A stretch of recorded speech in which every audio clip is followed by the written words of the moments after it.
English grammar, imperative and assertive sentences.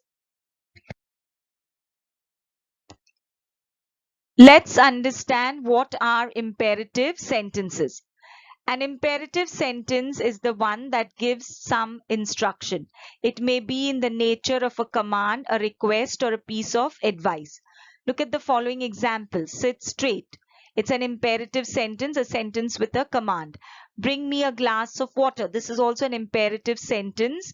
It is a request. Obey your elders. It's an imperative sentence, a sentence giving a piece of advice. So all these three are examples of imperative sentences. They give us some instruction.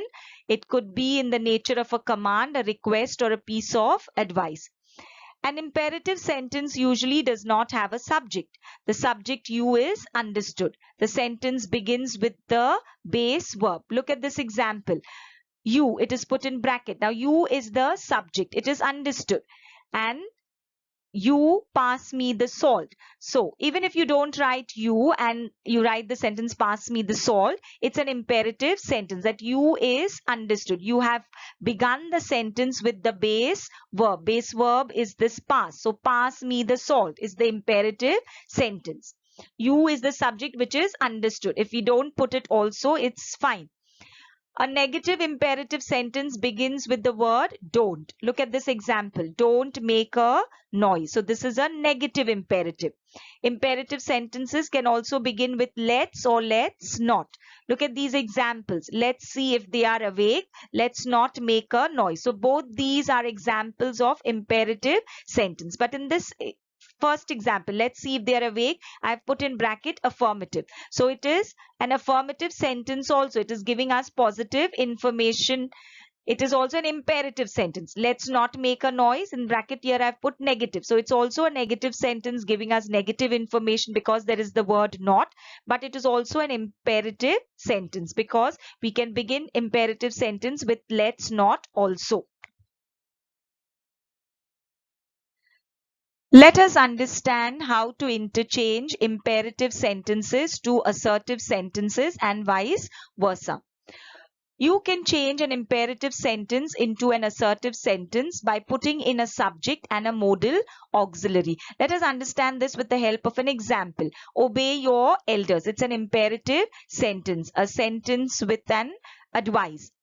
Obey your elders. Now you have to make this into an assertive. So what do you have to do? You have to put in a subject and you have to put in a modal auxiliary. What are the modal auxiliaries? May, might, must, can, could, shall, should, will, would. These are all modal auxiliaries.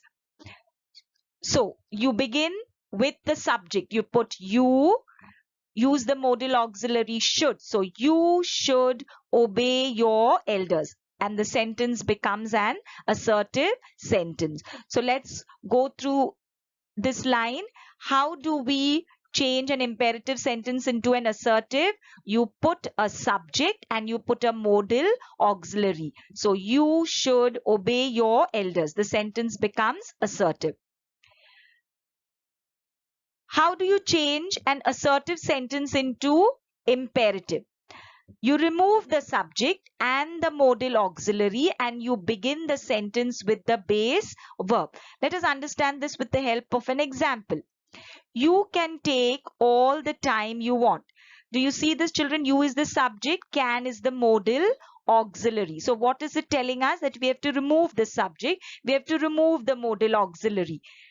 So I remove both you can and I use the base verb take. So you begin the imperative by writing take all the time you want. So this becomes an imperative sentence.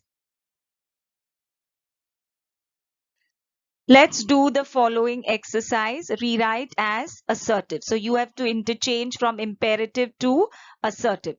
Now, what is the rule to change from imperative to assertive? You have to put in a subject and a modal auxiliary. So let's do the following examples. The first sentence, don't lose your calm if your friends' opinions differ from yours. So this is an imperative sentence, a negative imperative because there is the word don't. If you refer to the previous slides, they give you the negative imperatives. There's an example. So you have to change it into the assertive. What does it tell us? That you have to use a subject and use the modal auxiliary. What are the modal auxiliaries? May, might, must, can, could, shall, should, will, would, dare, ought to. So here we have used must. So you the subject, must the modal auxiliary, because it is don't, so you will use not. You must not lose your calm if your friends' opinions differ from yours. The second example, accept your friends as they are. So again, use the subject you, use the modal auxiliary must. So you must accept your friends as they are. The third example, keep bags in between rather than besides your feet. So again, you subject, should is the modal auxiliary. You should keep bags in between rather than besides your feet. The fourth example, open schools and monasteries for the people. So the answer is you must open schools and monasteries for the people. You the subject, must is the modal auxiliary. The negative imperative, don't let yourself be used by your friends. So again, subject you, should is the modal auxiliary. Since this is a negative imperative, you will use not. You should not let yourselves be used by your friends. Children, let's do another exercise where we have to rewrite as imperative. So from assertive, you have to rewrite as imperative.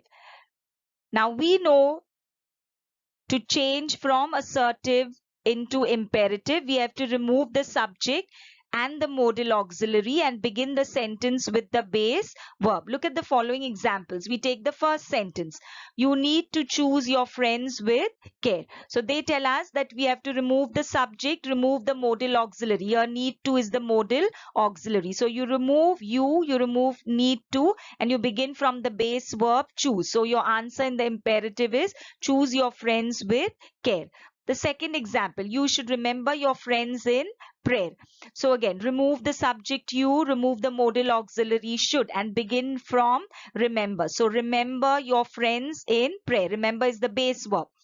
The third example, you shouldn't wear expensive jewelry. So you is the subject, should not, or should is the modal auxiliary. Now this is not. So you remove you remove should, and you begin with don't. So don't wear expensive jewelry.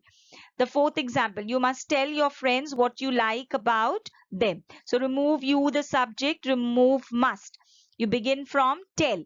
Tell is the base verb. So tell your friends what you like about them. The fifth example, you must always carry money in your hand luggage. So remove you the subject, remove must, and you begin from always. So always carry money in your hand luggage.